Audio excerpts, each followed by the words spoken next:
Doctor Yunus যেসব কথা দিয়েছেন তার 99% তিনি রাখেন না, তিনি নিজের জন্য বহু কাজ করেছেন।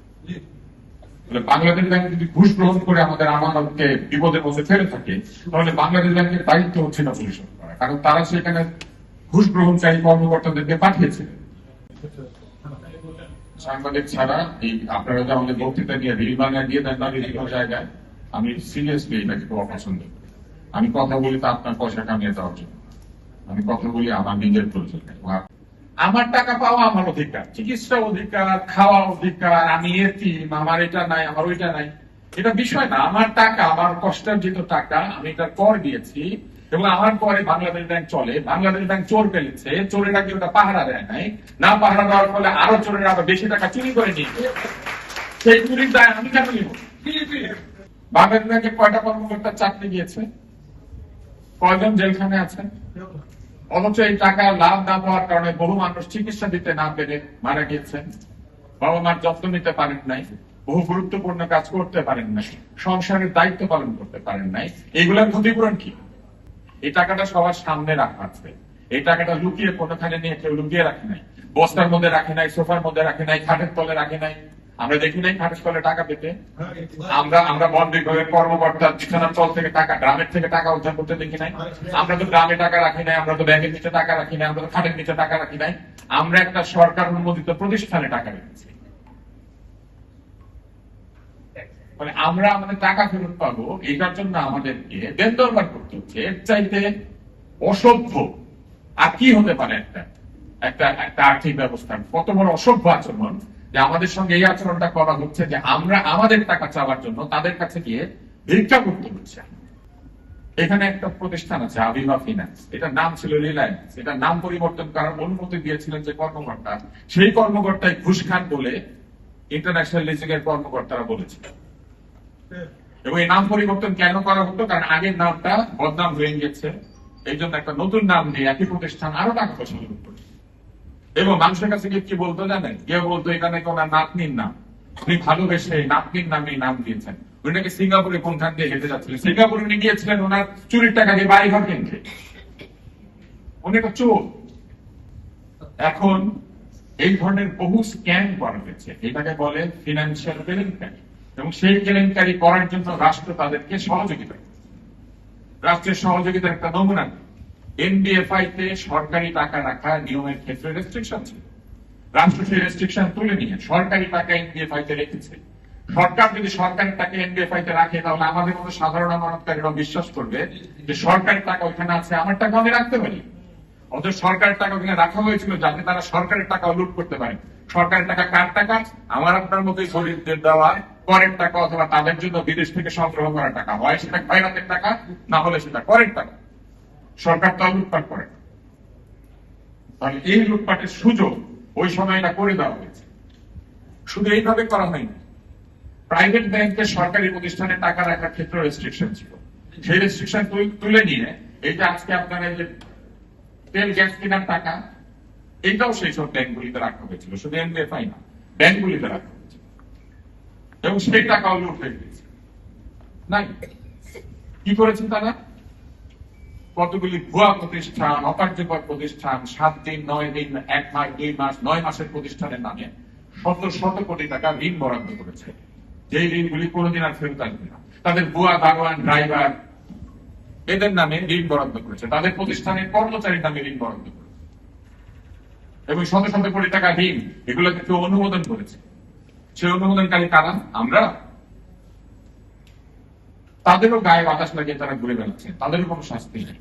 শাস্তি শুধু আমাদের, কারণ আমরা আমাদের কষ্টার্জিত পয়সা এই প্রতিষ্ঠানগুলির মধ্যে রেখেছি। আমাদের বলা হচ্ছে আমরা লোভ করেছি। আরে যে চোর সে লোভ করেছে, মানুষের ন্যায্য টাকা চুরি করছে, সে লোভী। আমি কেন লোভী পেতাম? আমরা কেন লোভী পেতাম? আমরা নিয়মে যা আছে সেটা দেখে রেখেছি, এই নিয়ম আমরা বানিয়েছি। এবং আমাদের প্রত্যেকের অর্থের উৎস আছে, আমাদের প্রত্যেককে কেওয়াইসি করতে হয়েছে, আমরা কে কি কাজ করি সেটা হিসাব দিতে হয়েছে। এখন এই টাকা ফেরত দেওয়ার কথা বলা হচ্ছে, কিন্তু এই টাকা ফেরত দেওয়ার ক্ষেত্রে এক ধরনের বৈষম্য তৈরি হচ্ছে। কি বৈষম্য? একটা হচ্ছে বলা হচ্ছে ছোট আমানতকারীরা আগে পাবেন, বড় আমানতকারীরা পরে। ছোট আমানতকারী আর বড় আমানতকারীর মধ্যে আপনি পার্থক্য করবেন কেন? সব আমানতকারীর টাকা পাবেন। সবার মাঝখানে আপনি যদি 1 লাখ টাকা করে দেন তাহলে সবাইকে এখন 1 লাখ টাকা, সবাই যদি 10 লাখ টাকা পায় তাহলে সবাই 10 লাখ টাকা পাবে, সবাই যদি 1 কোটি টাকা পায় সবাই 1 কোটি টাকা পাবে। অর্থাৎ সম পরিমাণে টাকাটা দিতে হবে। বলা হচ্ছে কিছু আগে পাবেন কিছু পরে পাবেন, যারা পরে পাবেন তাদের কি আপনারা বেশি লাভ দিবেন, অথচ অর্থের মূল্য কমে যাচ্ছে। আমাদের যে মুদ্রাস্ফীতির হার, সেই মুদ্রাস্ফীতির হারে হিসাব করলে এই অর্থের টাকাটা অর্ধেক হয়ে গেছে, এবং যত দেরি হবে এই টাকার অর্থমূল্য আরো কমতে থাকবে। সেই ক্ষতিপূরণ কে দিবে? এখন যিনি চিকিৎসা করাতে পারছেন না, যিনি কেমোথেরাপির খরচ দিতে পারছেন না, যিনি তার বৃদ্ধ বাবার ওষুধের টাকাটা দিতে পারছেন, অথবা যে বৃদ্ধ বৃদ্ধা হয়তো সন্তান নাই, নিজেরা ওইখানে টাকা রেখে সেই টাকা দিয়ে চলবে, কি করছেন, যারা মরে গিয়েছেন তাদের যারা ওয়ারিশ আছে এদের ক্ষতির হিসাবটা কে করবে? ফলে এখন যেটা চেষ্টা করতে হবে সেটা হচ্ছে সরকার আমাদেরকে প্রথমত এই টাকা ফেরত দিবেন, কারণ এর জন্য দায়ী বাংলাদেশ ব্যাংক। অপরাধীদেরকে শাস্তি দিবেন যারা অন্যায়গুলি করেছে, কারণ তাদের অনেকের চাকরি শেষ হয়ে গেছে, অনেকে সুন্দর সবকিছু থেকে দূরে গিয়ে আমাদের এই তামাশা দেখছেন যে আমরা এখানে বসে বসে নিজেদের ক্যান্টিন বলছি। আমরা কেন একটু দিতাম? আমাদের বাপ মার পরিচয় আছে, যারা এই চুরি করেছে তাদের বাপ মার পরিচয় নেই,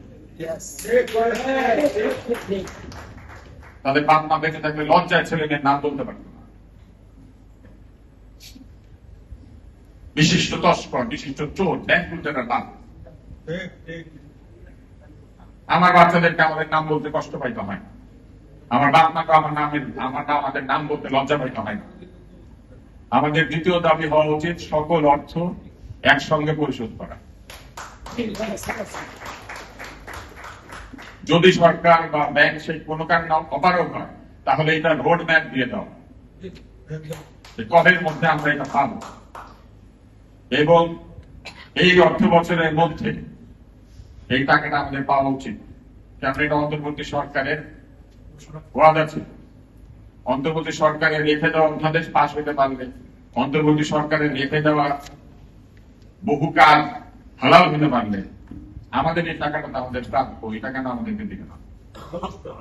আর যদি কোনো কারণে আগামী বাজেটে এটা চলে যায় তাহলে সঙ্গে সঙ্গে আমাদের এই টাকাটা যেন আমাদের কাছে পৌঁছে দেওয়া হয়, কারণ আমরা আসলে আমাদের অর্থ না পেয়ে, আমাদের অধিকার না পেয়ে আমরা অবশ্যই প্রত্যেকেই কোনো না কোনো রকম আর্থিক চাপের মধ্যে আছি, এবং এইটার জন্য তো আমরা দায়ী না। এবং আমাদেরকে কষ্ট দেওয়ায় এই মানসিক এবং শারীরিক ক্ষতি স্বীকার করার কোন অধিকার রাষ্ট্রের নাই, সরকারের নাই, বাংলাদেশ ব্যাংকের নাই, এই এনবিএফআই গুলির মালিকদের নাই, সেখানকার কর্মচারীদের নাই, যাদেরকে তারা ঋণ দিয়েছেন যে ঋণ আদায় করতে পারেন না তাদের নাই। আমাদেরকে কষ্ট দেওয়ার অধিকার তাদের নাই। আমি বরং মনে করি এই টাকার জন্য তাদের জরিমানা করা উচিত, কারণ তারা যে শুধু নিজের বদনাম করেছেন তা না, তারা রাষ্ট্রের বদনাম করেছেন, সরকারের বদনাম করেছেন, একটা সরকারি প্রতিষ্ঠানের বদনাম করেছেন। বাংলাদেশ ব্যাংক দেখলে এখন মনে হয় এটা ভেতরে কিছু লোক আছে যারা ঘুষ খায়, এটা তো আমাদের মনে হওয়ার কথা ছিল না। আমরা পকেটে বাংলাদেশ ব্যাংকের প্রমিসরি নোট নিয়ে ঘুরি না, যেটার মধ্যে লেখা থেকে চাহিদা মাত্র বাহককে দিতে বাধ্য থাকিবে, তাহলে চাহিদা মাত্র বাহককে দিতে বাধ্য থাকিবে, কিন্তু আমরা আমানত রেখে কেন চাহিদা মাত্র ফেরত পাচ্ছি না, এটার জবাব তারা দিতে পারবেন না। এবং আমাদের সঙ্গে কথা বলতে হবে, আমরা রাস্তা রাস্তা আন্দোলন করব, আমরা এখানে সেখানে প্রেস কনফারেন্স করব, আমাদের সঙ্গে যে তারা কথা বলেন না এইটাও এক ধরনের অন্যায়। এবং যত দ্রুত সম্ভব এই অর্থ প্রাপ্তির দাবি আমরা চাই যে আমাদের গণমাধ্যমগুলি এবং আমাদের কথাগুলি যেখানে যেখানে প্রচারিত হওয়ার মতো সেখানে প্রচারিত হবে, এবং এই টাকা রাখার জন্য লজ্জা পাওয়ার কোনো কারণ নেই। বরং তারা যে আমাদেরকে দিনের পর দিন কোন ধরনের লাভ না দিয়ে এই টাকাটা ফেরত না দিয়ে দিনের পর দিন আমাদেরকে এই ধরনের ঝামেলার মধ্যে, এই ধরনের কষ্টের মধ্যে রেখেছেন, তাদের লজ্জা পাওয়ার দরকার আছে, তাদের মাথা নিচু করে থাকার দরকার আছে। আমাদের এটাই হচ্ছে দাবি যে আমাদের এই অর্থ যত দ্রুত সম্ভব পরিশোধ করতে হবে।